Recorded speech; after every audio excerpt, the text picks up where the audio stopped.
I think my mic is working now. Sorry about that. Let me start over. Hello, welcome everybody.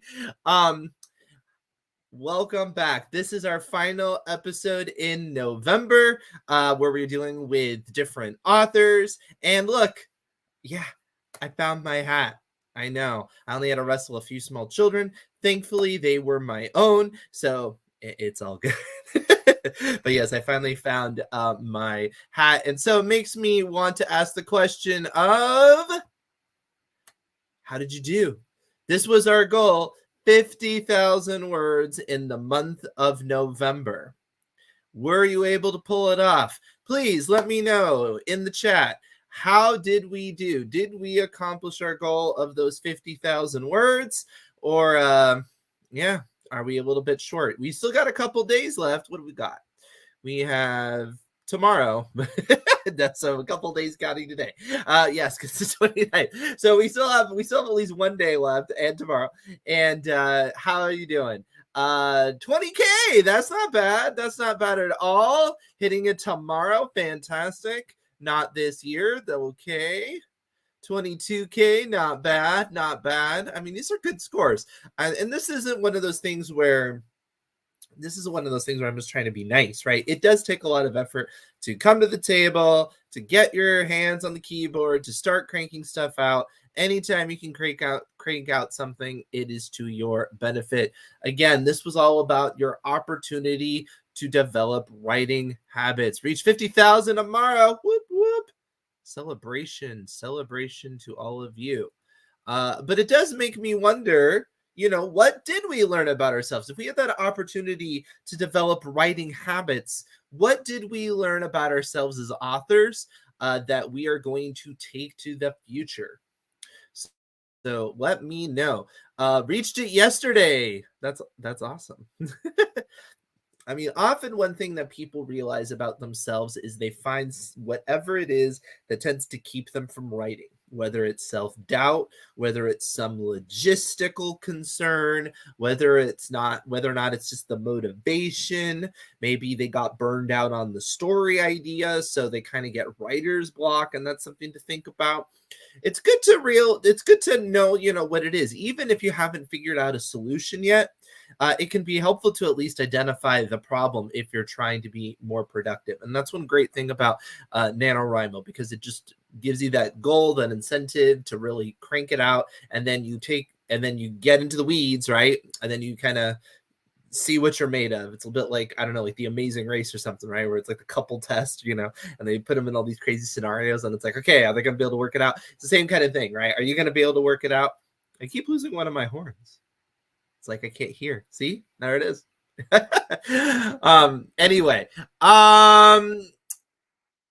writing styles. We are talking about writing styles this month in November. We are looking at some of our favorite authors and taking a look under the hood using the writer's desk within the AutoCrit to determine their word usage, what it is that makes their writing distinctive, all in an effort to try to become better writers. This reinforced the saying, don't let the great be the enemy of the good. Yes, that's a very good point. The point being that, being a perfectionist, being too, even in this situation, it's not even perfect. It's, don't be so hot and bothered about making sure it's fantastic, right? Good is good, right? And so you're getting it out there, and you can build on good. You can go from good to great. You don't have to start out great, for sure. Got you in the habit of writing every day. That's a wonderful habit to get into. I certainly hope that that's something that you can continue, because you'll find that momentum is easier to maintain than to get going, right? So if you can keep the momentum going for a bit, you should be able to coast, and you don't want to stop it, because getting back into the momentum is going to be a lot more difficult. I learned I have a lot more time to write than I originally thought. That can happen. Sometimes we have invented barriers for ourselves, right? So it's not even that we're discovering reasons why we can't write. We've just invented reasons why we can't write. And then when we're kind of forced to do it, we're like, actually, you can. Maybe you didn't realize that you can write as quickly as you need to. That often happens when people start to take their writing more seriously and they have some sort of project. If they're like, you know what, I'll never, let's say they do a job that they don't particularly like and they want to start cranking out enough works that perhaps they could make a living or enough of a side income to minimize what they're doing in the office, right? And so they'll use all of their hours that are non-work hours and it's precious time, and they can be extremely productive. You'll find that there are professional authors who will tell you that when they had 2 jobs, they almost wrote as much as they did when they became a full-time writer, because since the time wasn't as precious to them, you're not as productive, and so they would more or less create about the same amount of content. Now, it really depends on the situation and how much availability you have. For a lot of other people, it's the opposite, and they become crazy productive and they can do a lot of things. But it is possible, right? Yet you can underestimate how much you can get done in that short period of time. And if you're really productive quickly, it could be that you can accomplish, more or less your creative output for the day in that short period of time. And then you will just reach a wall, because everybody's got a wall of how much creative content they can make at once without having to go back to the well. I learned to sit and write. I realized I can be productive when I put my mind to it. It's true. So much of this is attitude. It's it's one of those things. It's like the only way to win is to play, right? You have to go ahead and do it. And of course, practice makes things easier, and practice makes things better. And some of that practice is not only that your writing will improve, but just the speed of which you write, the ability that you get your thoughts onto the paper, things like that, the less amount of rewrites you'll have to do later.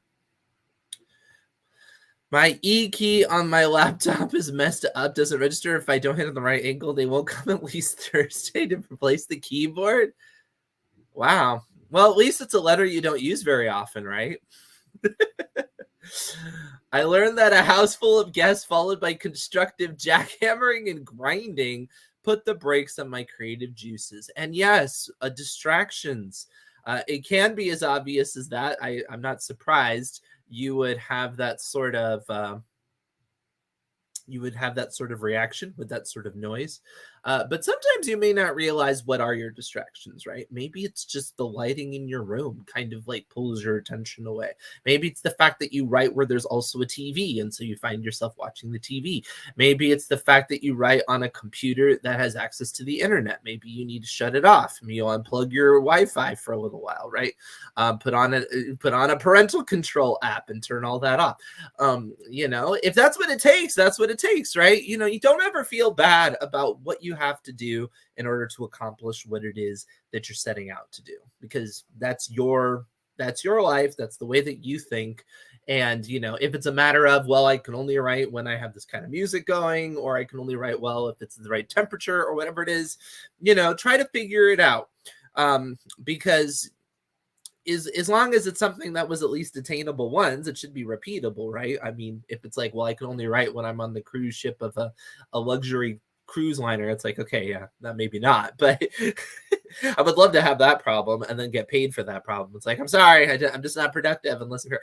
But unless it's something like that, it's something you'll be able to keep going with, and then you'll find that groove, and then that will become your writing space, your writing process, and get yourself in that mindset. It becomes a bit like a Pavlovian response, right? It perpetuates itself.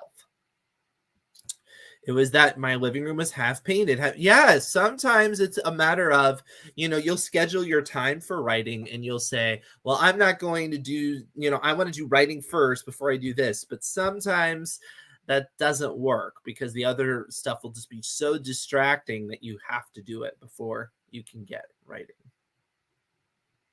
I like how Jim said it doesn't come off. Well, you have two E's in that sentence, so you have figured out that angle, I suppose. I'm curious. I wish you could take a picture maybe and put it in the autocorrect community, because I want to know what kind of weird angle you're having to do to get to the E. And I'm sorry, I'm laughing at your foibles, but I'm laughing at your foibles because that sounds like that. It sounds like the kind of annoying thing that would happen to me. I have all kinds of stuff. I currently have a laptop where the HDMI port doesn't work. And the reason why is because it's a very convoluted story. This is why I'm telling you. The reason why is because chocolate syrup fell into it. And the reason why chocolate syrup fell into it was because my wife wanted a banana split in the middle of, like towards later in the evening. And the reason why my laptop was in the car was because my phone was dead and I couldn't find the charger. And so I had to use the USB port from my laptop to charge my phone. And yeah, so you can see how this sort of stuff happens to me. So I totally get an E falling off the keyboard. I'm like some sort of Rube Goldberg machine of problems. All right, now I mentioned this last weekend, but or last week on Tuesday, but this upcoming weekend is going to be our self-editing workshop. And that is going to be on Thursday and Sunday this week. We're going to go through how to develop your editor brain, how to get yourself in that zone. And I know a lot of us were turning off our editor in order to crank out our 50,000 words, however far we got. But what do you do when you're done? At some point, you will have to go back. At some point, you will have to rewrite. And what we're trying to avoid is the dramatic conflict between just being so arrogant, you don't want to do anything, and slashing up your manuscript like you're some sort of serial killer. Now, we are trying to find the balance. And one of the biggest things that we stress in it is systems versus goals. And if you want to know what that means, well, take the workshop. And that will be Thursday and Sunday. Your biggest success was you found your writing voice. Woo, that's huge. That's really huge. And it's one of those things that it's so hard to describe to somebody because there's a lot of people that are like, I don't know. Do I have a writing voice? What's it like? And but once you feel like you found it, then you know what it is. It's one of those abstract concepts. But once you know what it is, you can lean into it more. You can see when you're deviating from it, and that can help you with maintaining an audience's attention. Because what you don't want to do is start in a certain type of voice and then drift. And if you have a sense of what that voice is, then you'll know you're doing that. And you're like, yeah, the person that would have loved chapter 1 is probably not going to love chapter 20 because it doesn't even sound like it's necessarily written by the same person. And so, I mean, that's an extreme example, but it can get to that point. All right. Knowing your audience. This is something that I want to talk about today because the two authors that I'm going to address are Andy Weir and Suzanne Collins. And they are authors that I think are very good at identifying an audience and leaning into them very quickly. Andy Weir wrote for what might have appeared to be a rather niche audience in terms of he takes a rather methodical approach into his conflict of The Martian. You know, it's quite mathematical. It's a lot of problem solvings and things like that. But I think that, I think most people would say this. The reason why it works so well is because it really does blend that, but with the humanity of a very relatable voice. So the audience that he was reaching were people that would enjoy this sort of problem solving, either for themselves to do, like maybe they enjoy like a good logic puzzle or a good mystery or something like that. And they are into the science and the quest for discovery. Not necessarily in the technical details, because a lot of people like The Martian that don't even, that stuff kind of goes past, but they're interested in that conflict, right? Somebody having to solve a complicated issue and watching them think it through. You know, we get to be there to see it. The same kind of people that I think would love to watch, you know, like a reality TV show, like Top Chef or something where they bring in a weird ingredient and you get to watch their minds work and they have to figure out what it is they have to do, right?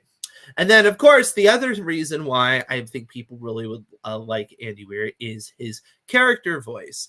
The Martian, particularly, went out of its way to distinguish itself from a lot of science fiction by not giving you a character that's kind of erudite or aloof. They feel very real, very personal, using foul language and just getting, down into the humanity of the situation.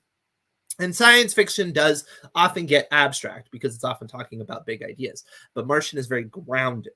So it does make sense it would be such a success, right? Because even though you might think, well, how many people would want to know about this, person stuck in all the gardening and all the different mechanical processes they have to do get out, is that really going to entertain an audience? And yes, it's a life or death situation, but you might not expect that level of detail would be interesting, right? But I think he did in fact realize that there are people that enjoy that level of detail because you have this really capable person trying to solve problems and they like to watch it.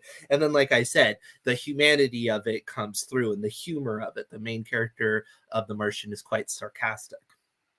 All right, so that's The Martian. Now, The Hunger Games, Suzanne Collins, right?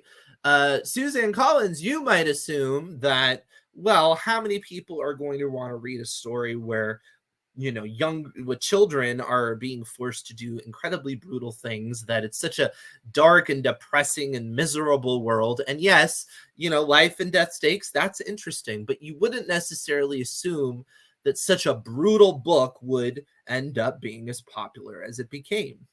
But again, I think that Suzanne Collins, much like Andy Weir, really did it through the characters, right? And Katniss Everdeen is a very different character than Mark Watney is in The Martian in some ways, but they do share some similarities in terms of their sense of humor and their sarcasm about the situation. And the other thing is they both are people that are trying to navigate, and you're watching them you're watching them have to problem solve, and it's very interesting to you, and they're quite capable. What Suzanne Collins does with Katniss Everdeen, which is really smart, is she makes her actually quite capable for a lot of the things that she's going to have to do. Even though there's the other athletes that are more trained and things like that, she's definitely a survivor. And then she ends up having the fortunate situation of being stuck in the actual Hunger Games that is modeled after her homeworld, right? So, or her homeland. So it gives her a little bit of an advantage. But where she's not very capable is in her diplomacy. And ultimately, that is going to matter more than even her survival skills. So it's very, very clever. A lot of redneck men. Well, Hunger has wider appeal than you would think. Right, and that's my point, right? It does end up with a wider appeal than you think. So when you talk about, like writing to an audience, I think we do have to be careful sometimes how much we want to pigeonhole ourselves. Now, you can't be like, well, I want to write for people that like the Hunger Games, because at this point, that's not quite representative of anybody. Because there's a certain point in which something becomes so popular that like everybody kind of jumps on board. And that's understandable, right? Kind of the bandwagon. But that core group that made it, that got really passionate about it, that made it blow up, that's the audience that you're talking about when you're talking about writing to an audience. And you don't have to assume that when you write towards that audience that it's not going to keep going, right? Because if you get enough people in that core audience to be advocates, then they will spread it to other people, and other people will find it interesting, even if it's not quote unquote their thing. So just something to keep in mind when you talk about writing for an audience. Now, let's take a look under the hood and see what's going on with the Hunger Games and with The Martian, because I'm just curious to see from a writing style how similar these authors would be to other authors. So let's start with, I believe I start with Suzanne Collins. Yes. So Suzanne Collins, and one interesting thing about it is Suzanne Collins is writing for young adult, and Andy Weir is, The Martian is not. Andy Weir has written for young adults. So, So anyway, Suzanne Collins, generally speaking, pretty similar to general fiction, not a crazy outlier. You'll see where it tends to be a little bit different is in things like the pacing and the dialogue. So let's take a look down and let's see where that's at. And you'll notice that compared to what we have for general fiction, there's a few more slower paced paragraphs than there is in general, and the average words is a little bit more. Now, the average words per sentence, though, are not. So this is kind of a structural thing. You probably wouldn't think of Suzanne Collins as feeling very slow, and that's because like I said, the average words per sentence is basically on track, and the paragraph word count looks pretty normal. So it's one of those things where I would say the fact that there's a few more sentences in some of these paragraphs, it's not really hitting you on that same level as it might with somebody else. Now, dialogue, you'll notice that Suzanne Collins has a lot less dialogue than general fiction does, which is interesting, although in a book like The Hunger Games, it does make sense, because that's what I used to compare. Because in The Hunger Games, Katniss Everdeen spends a fair amount of time by herself. And it's actually internal dialogue in a sense, because it's her thinking, it's first person present, and it really leans into that voice. It's really basically somebody telling you the story the whole time. So there's not as much quote in quotes dialogue, but again, it wouldn't really hit you in the same way because of the nature of the book. Adverbs and dialogues a little bit lower than normal. Adverbs are a little bit higher than normal, but generally speaking, quite within normal. Now, one thing is different would be passive phrasing, but again, The Hunger Games is written in present tense, so you would not expect that. That would be very unusual to write a lot of passive present sentences. That doesn't make a whole lot of sense. All right, let's take a look though at the difference between Andy Weir and Suzanne Collins, and we can see there is quite a difference here, and a lot of it is in that pacing, and that's not a big surprise if you know the works. Andy Weir was writing in a blog format, more or less. It's more kind of like a modern epistolary format, right? Because the guy is doing his little virtual entries, and that creates a somewhat staccato or choppy look to the page, and that's purposeful, and it does pull you through The Martian quickly. Look at the difference of the slow-paced paragraphs. Yeah, it's dramatically different between Suzanne Collins and Andy Weir. The average words and even the average words per sentence, Andy Weir writes much shorter. So it's no wonder when you read something like The Martian that it does just zip by, And again, if that's not you, don't feel like I'm saying this is the right way to be, but it's certainly the right way to be for Andy Weir's The Martian, because again, you have this character that's kind of cutting. He's quick-witted, so you would expect that kind of quick pitter-patter. And I also think because of the density of the material, it helps you absorb it, right? Because there are times that the book will get into quite complicated things to talk about in terms of the math of this and the math of that, and tracking this and tracking that. I mean, maybe you wouldn't think so necessarily, but in comparison to what a lot of books ask of you, it can get kind of complex. And so to dish it out in smaller chunks makes it easier for the audience to absorb. And you can see very few sentences are on the longer side. He has more sentences with dialogue, pretty much the same as normal general fiction, which is interesting. Less adverbs in general, which is not really a big surprise. And let's do it the opposite. Let's put in The Martian and let's compare it against Suzanne Collins. So we got a similar result where we could see the slow-paced paragraphs are quite dramatic. Only 0.3% of The Martian is slow-paced. It basically does not have a slow-paced paragraph at all. Again, it's a frantic book in many ways, even though it's a book that's a lot about patience and waiting and things like that. Hold on. I went into the actual book for a second. Just a minute here. But this gives you a look. Actually, let's take a look at this, because I want to see if I can find that slow-paced paragraph since I'm in here, because I'm curious where it even is at in the book, because there's so few of them that it would be interesting to know where it is. So I didn't even plan on doing this. I'm just going to figure this out. I'm curious to see what you're saying, though, in the chat over here. The erupting island. I know everybody was talking about different weather events earlier on.